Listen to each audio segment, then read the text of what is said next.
Почитувани гледачи, го следите неделното интервју на Радио Слободна Европа. Наша денешна гостинка е директорката на граѓанската организација Екосвест Ана Чоловик-Лешовска, со која разговараме за теми за животната средина во Македонија. Госпоѓо Лешовска, со оглед на присутните проблеми со аерозагадувањето во земјава, какви се вашите очекувања за предстојната зима? Верувате ли дека ќе дишаме поквалитетен воздух или ситуацијата ќе биде иста како во изминативе години? Добро, со оглед на тоа што минатите години не се превзема мерки кои ќе резултираат со долгорочно, да речеме, решавање на проблемот за аерозагадувањето, очекувањето мое и верувам на сите граѓани е дека ќе имаме истата ситуација како минатата зима, со тоа што во зависно од временските услови ќе видиме каква зима ќе не очекува, но во секој случај сметам дека нема да има никаква промена доколку не се направат некои си по радикални, храбри, да кажеме, мерки за справување со овој проблем. Има ли време за такви радикални мерки? Има мерки кои можат да се превземаат во случај кога аерозагадувањето ги преминува границите и тоа е нешто што може да се прави на локално ниво од страна на општините. Тие мерки секако се краткорочни, значи го решаваат можеби делумно проблемот само во одредени локации, но за долг рок всушност самиот начин на водење на политиките на државно ниво треба видно да се измени за да може да очекуваме дека ефектите врз квалитетот на воздухот ќе се појават. Во документот на граѓанскиот сектор, така наречениот блупринт за итните реформски приоритети, за аерозагадувањето е понудена мерка за формирање на работна група за категоризирање на возила во зависност од емисиите за време на техничкиот преглед. Дали само оваа мерка ќе го реши проблемот со аерозагадувањето? Апсолутно не. Таа мерка е една од предвидените кои се смета дека е возможно да се имплементира за многу краток рок. Но таа мерка треба да нормално оди во комбинација со подготовката на сообраќајните планови на општинско ниво, кои треба да бидат одобрени од Министерството на внатрешни работи и истите треба да се ефектуираат во ситуација кога има надминување на емисиите во воздухот. Со тоа што таа мерка е, да кажеме, првата врз основа на која ќе може да се направат понатамошни планови, понатамошни решенија кои ќе бидат во согласност со мерката. Значи, главниот дел во делот на сообраќајот. Останатите мерки кои ние исто така ги предвидуваме се зголемените инспекции на градежните објекти, на индустријата и исто така мерки во делот на домакинството кои може да бидат и доста подолгорочни, мајќи предвид дека со домакинството многу време треба додека да се променат навиките и начините на грејење, а инаку домакинствата придонесуваат со 30% во целокупното загадување со PM честички, додека останатите некаде 60% доаѓаат од индустрија, градежништво и сообраќај. Во тој смисол фокусот ни беше токму на овие сектори кои во целост може државата да влијае врз нив и може да се направи поголемо влијание.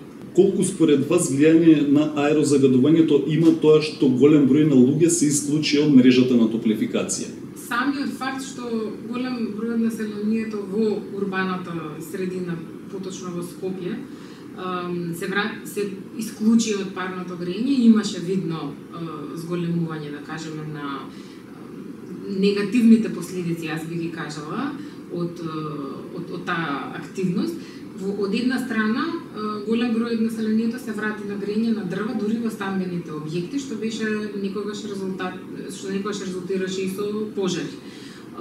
Останатиот дел од населението се грееше на струја или се грее на струја наместо на парно, и тоа исто така на долг рок навистина не, да кажам, развој кој би го оцениле како позитивен, од аспект што доколку трошите повеќе струја, има потреба за повеќе создавање на електрична енергија или енергетскиот систем придонесува кон загадувањето на воздухот со 70%.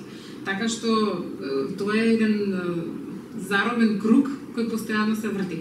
Сега во делот на итни мерки, постои еден план кој се дискутираше на ниво на град Скопје, каде што се вели дека може во доста краток рок да се направат мерки со кои граѓаните би се вратиле назад на парното грејење во средините каде што постои парното грејење. И таа е една краткорочна мерка која ќе придонесе и да се намали цената и да се придонесе кон зачувување на да кажам интегралност на самата зграда, бидејќи зградата пати, енергетската ефикасност зградата пати кога имате граѓани кои се исклучени и граѓани кои се уклучени на парно. Како среден рок би биле поставување на централното парно грејење значи приклучување на зградите кои се непосредно до инфраструктурата, но не се приклучени од X причини.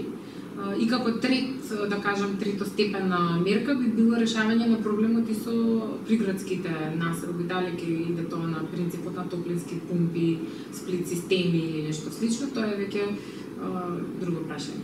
Во однос на справувањето со проблемот со така наречените 16 жешки точки во земјава, меѓу кои дислокацијата на пестицидот линдан во Скопје, зашто според научните докази се потребни 50 милиони евра за најбезбедното решение.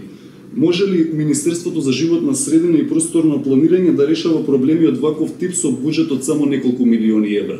Во принцип, тие индустријски жешки точки се наследени и припаѓаат сега на државата.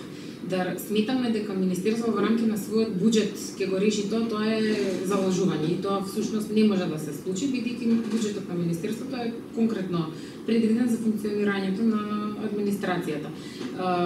Она што е позитивно е што се направи чекор да се потпише тој договор со КЕФ, за да се обезбедат средствата, значи има мечинг фондови од двете страни. Според нас, владата треба да ги обезбеди средствата, значи од централниот буџет, и ќе поразговараме и зошто тоа е потребно. Токму заради тоа што тие обврски припаѓаат на самата држава, односно владата би требало да ги реши за доброто на сите граѓани. Не би го издвојувала тоа како некој проблем со кој треба да се занимава исклучиво Министерството за животна средина поради големината на проблемот. Така, кога станува збор за буџетот, барањата на граѓанскиот сектор е да биде формиран фонд за животна средина. Очекувате ли дека ќе биде направено тоа? Значи, по основ на еколошки такси во Македонија се собираат огромен број на средства кои завршуваат во централниот буџет. Значи, тоа се основите како горево, регистрација на возило, цигари, отпад од пакување, значи кеси и така натаму. Значи, има голем број на даноците во однос на казните од непочитување на законите и така натаму. Значи, голем број на такси по основ еколошки предзнак, нели, кои влегуваат во централниот буџет. Само дел од нив, односно делот од регистрацијата на возило, реално завршува во буџетот на Министерството за животна средина. Сите останати се вливаат во централниот буџет и не им се знаат работа. Значи, не знаете дали некоја такса собрана по основ заштита на животна средина на крај било употребена за изградба на пат, канализација или нешто трето кое би било можеби спротивно на заштитата на животна средина.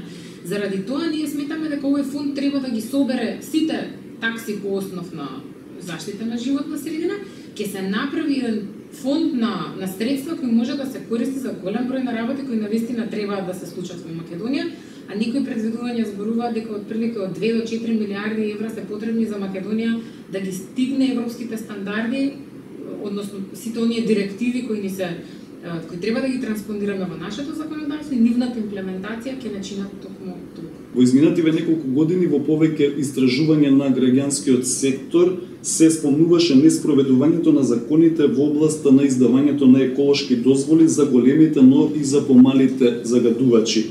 Дали имате сознание колку од големите и помалите загадувачи исполнуваат услови за еколошки дозволи? Малите инсталации или деинтегрираните дозволи се издаваат на општинско ниво и општините имаат обврска да водат сметка дека тие истите се спроведуваат како што треба. Погорлив проблем се овие кои се од интегрирана дозвола, односно каде што државата треба да ја издаде дозволата. Сега во тој случај имаме неколку, да кажем, индустријски капацитети кои секако се едни од најголемите загадувачи во Македонија и кои на некој начин им беше прогледано низ прсти и роковите беа пробиени со цел тие да продолжат да функционираат и да работат без при тоа да мораат да ги исполнат на одитот оперативните планови. Таков е случајот со РЕК Битола, значи РЕК Битола е нормално едно од најбитниот елемент во енергетскиот систем во Македонија, но фактот што не ги исполнува стандардите во смисол на емисиите на сулфурот и емисиите на прашина, не само што е негативен поен во смисол на обврските спрема енергетската заедница, туку е негативен поен во однос на како ние се однесуваме спрема здравјето на нашите граѓани, бидејќи битолчани најдобро знаат колку таа термоелектрана влијае врз нивното секојдневно здравје и живот. Така што слична ситуација и со Југохром, сега почнаа разговорите околу неговото потенцијално рестартирање, да работи до октомври, па понатаму да се инсталираат филтри. Во принцип на Југохром му е толку време простувано да работи без филтри, да од страна на граѓанскиот сектор, јас можам да кажам дека очекувањата се прво да се постават филтри, а понатаму се друго. За решавањето на проблемот со отпадот и девниците диви депонии е потребна изградба на регионалните депонии. Можно ли е според вас во догледно време да започне овој процес? Чекор веќе долго време се прави, но е на ниво на папирологија. Значи, за секој проект мора да се подготви техничката документација, сите студии и така натаму, за да се реализира. Во случајот за депониите, значи станува збор за регионални центри за управување со отпад. Министерството за животна средина, од моите познавања во мониторингот кој го правам на спроведувањето на европските фондови во Македонија, можам да кажам со сигурност дека се работи на таа тема, но додека тоа се ефектуира и стане реалност, верувам дека уште 5 години сигурно ќе поминат. За климатските промени во документот на невладините организации е наведено дека треба итно да биде ратификуван Парискиот договор. Какви обврски ќе има Македонија откако тоа ќе биде направено? Ние сметаме дека ратификувањето на Парискиот договор е прв чекор за демонстрирање колку нашата влада ќе биде посветена кон процес на декарбонизација, односно намалување на емисиите на CO2 во воздухот. Тоа подразбира на вистина суштинско ревидирање на сите можни стратегии, стратешки документи, планови на ниво на државата и ставајќи го во преден план климатската заштита како еден од клучните елементи.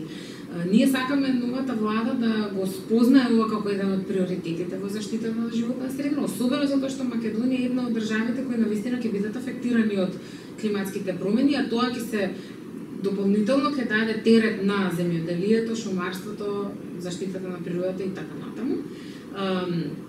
Така што она што ние го очекуваме е засилени напори во делот на ревизија на политиките и поставување на политиките на права, да кажам, на прав пат согласно европските стандарди. Почитувани гледачи, ви благодарам што не следевте.